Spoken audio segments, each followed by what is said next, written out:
नमस्कार,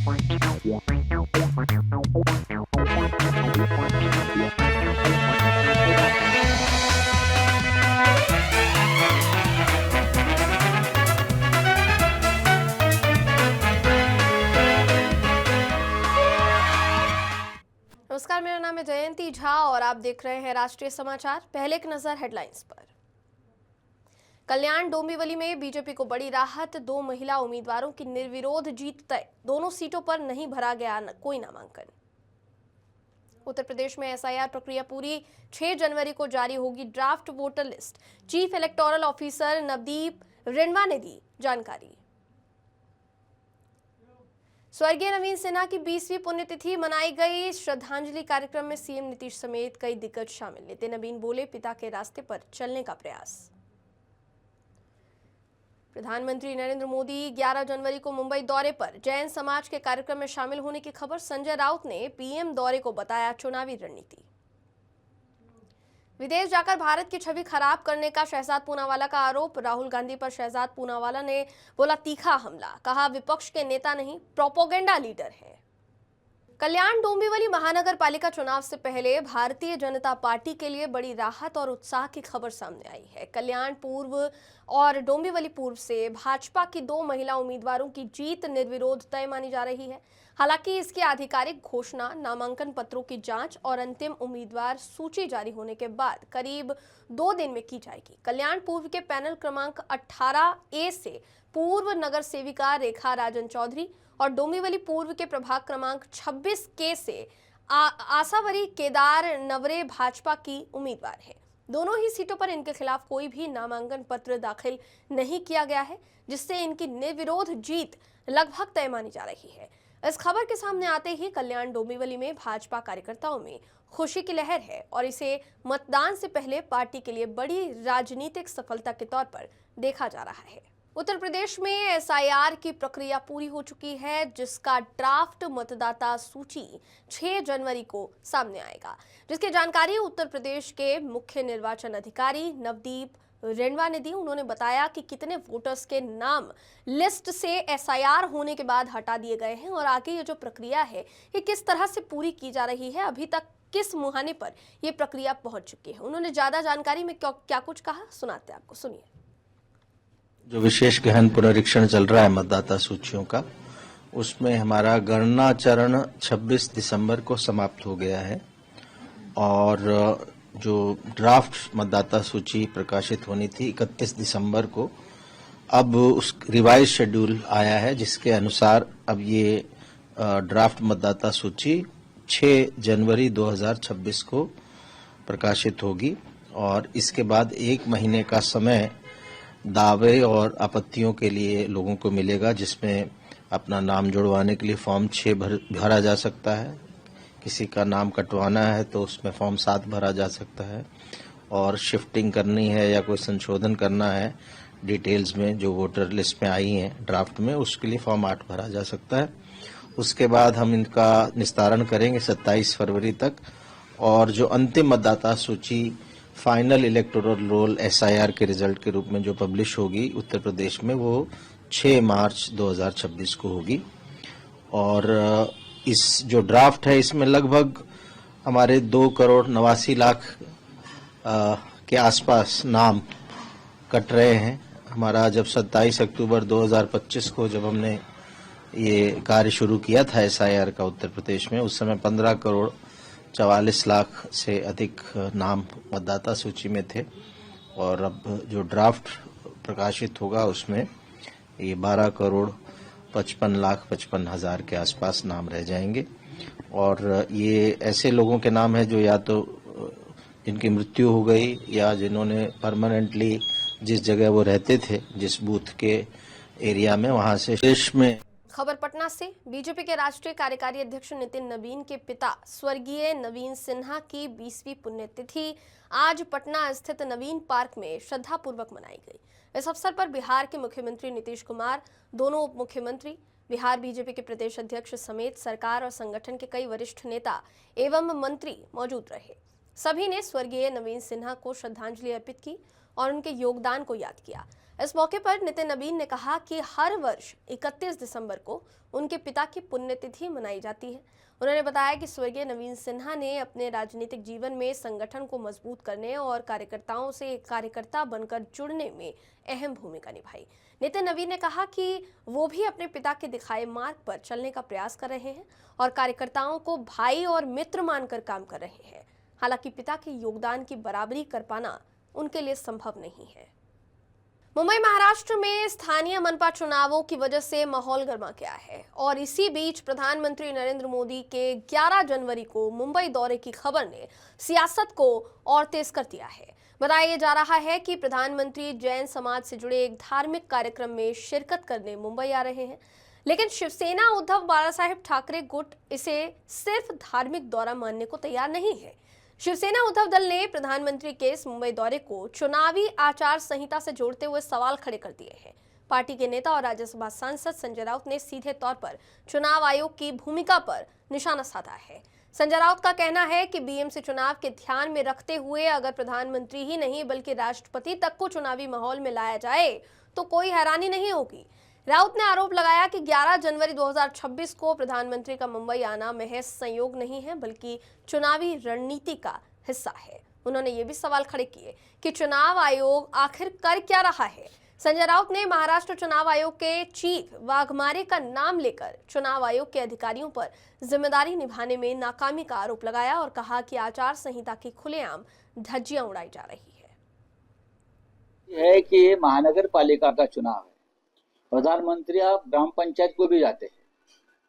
हाँ, पूरे देश से केंद्रीय मंत्री, राज्य के मुख्यमंत्री योगी जी मुंबई में आकर डेरा डालेंगे। 11 तारीख को प्रधानमंत्री जी एक धार्मिक कार्यक्रम में आ रहे हैं। धार्मिक कार्यक्रम में 13 तारीख को प्रचार थम जाएगा। 15 को चुनाव है मुंबई महानगर पालिका, ठाणे, सब कुछ। और प्रधानमंत्री जी अगर 11 को मुंबई में आते हैं तो राज्य निवडणूक आयोग जो है, राज्य चुनाव आयोग, उनको रोकना चाहिए।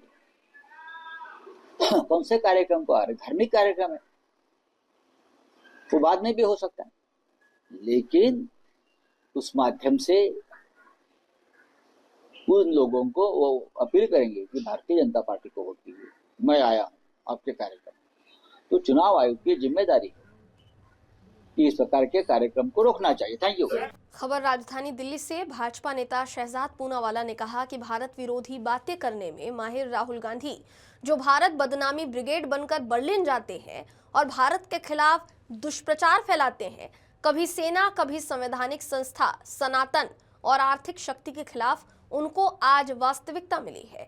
राहुल गांधी बोलते थे कि भारत की अर्थव्यवस्था डेड है, भारत की अर्थव्यवस्था और उत्पादन डेड है। ये लीडर ऑफ प्रोपेगेंडा है, ये लीडर ऑफ ऑपोजिशन नहीं है। भारत विरोधी बातें करने में माहिर राहुल गांधी, जो भारत बदनामी ब्रिगेड बनकर बर्लिन जाते हैं और भारत के खिलाफ दुष्प्रचार फैलाते हैं, कभी सेना, कभी संवैधानिक संस्था, सनातन और आर्थिक शक्ति के खिलाफ, उनको आज रियलिटी चेक मिला है। ये राहुल गांधी बोलते थे कि भारत की इकोनॉमी डेड है, भारत की अर्थव्यवस्था और प्रोडक्शन डेड है। ये लीडर ऑफ प्रोपेगेंडा है, ये लीडर ऑफ ऑपोजिशन नहीं है। आज भारत की अर्थव्यवस्था 4थे स्थान पर आ चुकी है, 11वें स्थान पर थी मनमोहन सिंह के जमाने में। आज जापान को ओवरटेक कर दिया हमने, $4.18 ट्रिलियन इकोनॉमी बने। अब तीसरे नंबर की इकोनॉमी 2.5-3 साल में बनेंगे और हमारा लोएस्ट इन्फ्लेशन है 0.71%, highest foreign exchange reserves, highest exports, हमारा lowest NPA, highest public sector banking के प्रॉफिट्स, हाईएस्ट प्रोडक्शन। आईफोन हो, सैमसंग हो, यही भारत में बन रहा है। डिफेंस एक्सपोर्ट्स बढ़ते जा रहे हैं, ये पहले कभी नहीं हुआ। राहुल गांधी का पॉलिटिकल करियर डेड है। राहुल गांधी कुंठित है। राहुल गांधी मोदी विरोध में, भारत के विरोध में उतर आते हैं। उनको ये भारत बदनामी और भारत के खिलाफ झूठ और दुष्प्रचार अब बंद करना चाहिए। नए साल की शुरुआत से पहले ही बिहार की राजनीति में बड़े सियासी उलटफेर के संकेत मिलने लगे हैं। राष्ट्रीय जनता दल ने भारतीय जनता पार्टी पर तीखा हमला करते हुए दावा किया है कि बीजेपी का इतिहास रहा है कि वो अपने सहयोगी दलों को धोखा देकर सत्ता पर कब्जा करती है। आरजेडी का आरोप है कि पहले महाराष्ट्र में यही रणनीति अपनाई गई और अब खरमास के बाद बिहार में भी वैसा ही राजनीतिक खेल दोहराया जा सकता है। आरजेडी नेताओं का कहना है कि बीजेपी नीतीश कुमार को हटाकर बिहार में अपना मुख्यमंत्री बनाने की तैयारी में जुटी है। इस बयान के बाद बिहार की राजनीति में हलचल तेज हो गई है और सियासी गलियारों में नए समीकरणों को लेकर चर्चाएं शुरू हो गई है। कहा जा रहा है कि खरमास के बाद जो है कुछ बड़ा होने वाला है, जदयू के अंदर बड़ा होने वाला है, इसके साथ ही साथ सरकार के अंदर जो है बड़ा होने वाला है। मेरे साथ इसी तमाम मुद्दों पर बातचीत करने के लिए आरजेडी के विधायक रणविजय साहू जी हैं।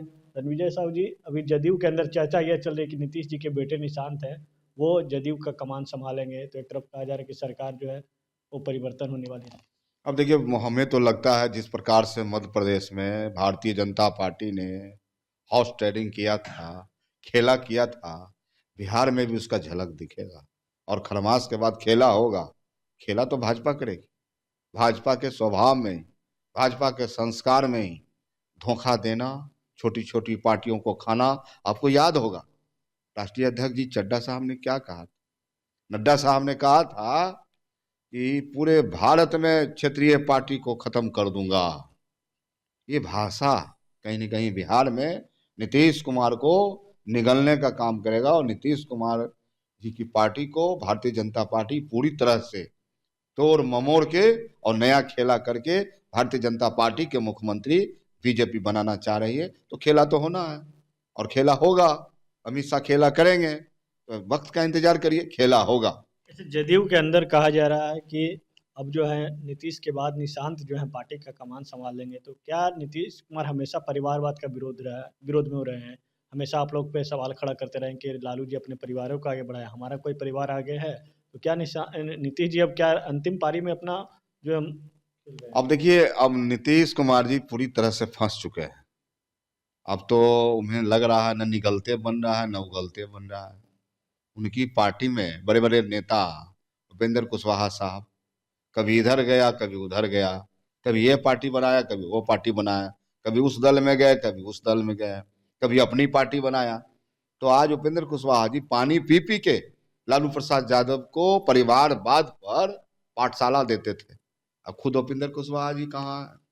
पुत्र जो टेक्निकल डिग्री ले रहे थे, भारत सरकार के कितने रुपया खर्च हुआ होगा उनको इंजीनियर बनाने पर, उनको एकाएक बिहार सरकार के मंत्री बना देते हैं।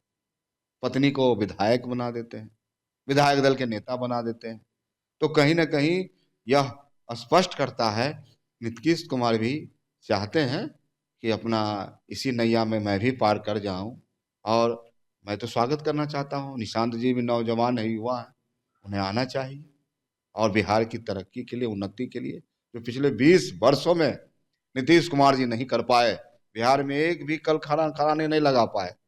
12 वर्षों की एनडीए की सरकार में, केंद्र में आज गिरिराज सिंह जी कपड़ा मंत्री हैं, लेकिन बिहार में एक भी रेशम के धागे का कपड़ा उद्योग नहीं लगा, प्लांट नहीं लगा। लेकिन अगर उनसे आप बात करेंगे तो बंगाल से लेके पाकिस्तान तक की बात करेंगे। वो जानते हैं कि ध्रुवीकरण हिंदू मुस्लिम की राजनीति से भारतीय जनता पार्टी की उत्पत्ति हुई है और उनको भरोसा अगर है तो यही सब करने में, संविधान में, लोकतंत्र में, जनता की रक्षा, जनता की सुरक्षा, डेवलपमेंट, रोजगार, बेरोजगारी, तमाम मुद्दों पर उन्हें कोई चर्चा करना नहीं चाहते हैं, मुद्दे को भटकाना चाहते हैं।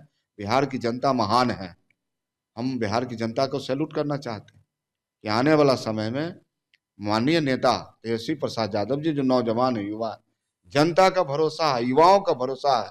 बिहार के युवाओं ठगा हुआ महसूस कर रहा है। वह समझते थे कि सत्ता परिवर्तन होगा इस बिहार में, लेकिन नहीं हो पाया है। तो पूरी ताकत के साथ हम लोग सड़क पर उतरेंगे, जन आंदोलन करेंगे और जीतेंगे। चलिए, थे आरजेडी के विधायक रणविजय साहू जी साफ तौर पे कहते नजर आ रहे हैं कि बीजेपी का इतिहास रहा है कि वह किस तरीके से छोटी पार्टियों को जो है निगलती है, और उसी का उदाहरण है देखने वाले मिलेगा बिहार में। नीतीश कुमार को जो है सत्ता से बेदखल करेंगे और उसके बाद जो है बीजेपी जो अपना सरकार बिहार में बनाएगी। कैमरा पर्सन विकास के साथ विवेक रंजन, राष्ट्रीय समाचार, पटना।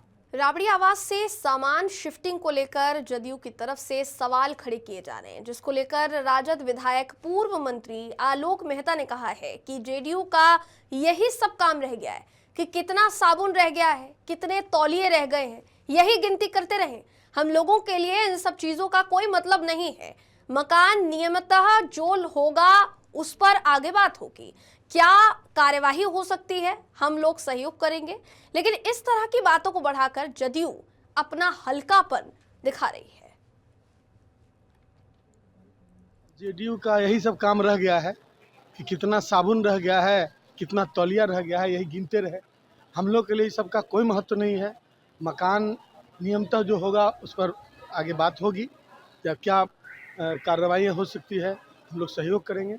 लेकिन इस तरह की बातों को बताकर जेडीयू अपना हल्कापन दिखा रही है। धन्यवाद। मीरा भाईंदर म्युनिसिपल कॉर्पोरेशन चुनाव के दौरान एक बेहद दुखद घटना सामने आई है। महाराष्ट्र के उप मुख्यमंत्री अजीत दादा पवार गुट की एनसीपी पार्टी के उम्मीदवार जावेद पठान का हार्ट अटैक से निधन हो गया है। मिली जानकारी के मुताबिक 66 वर्षीय जावेद पठान ने मंगलवार की सुबह 10 से 11 बजे के बीच वार्ड नंबर 22 से एनसीपी की ओर से अपना नॉमिनेशन पेपर दाखिल किया था।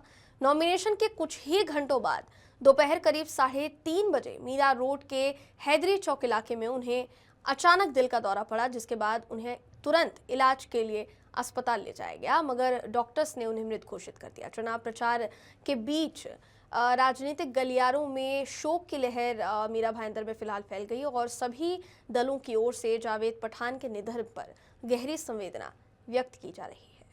समस्तीपुर के वारिसनगर थाना क्षेत्र के रहुआ पश्चिमी गांव में एक गोदाम में भीषण आग लग गई। आग की इस घटना में गोदाम में रखा लाखों रुपए का अनाज, खाद जलकर पूरी तरह खाक हो गया।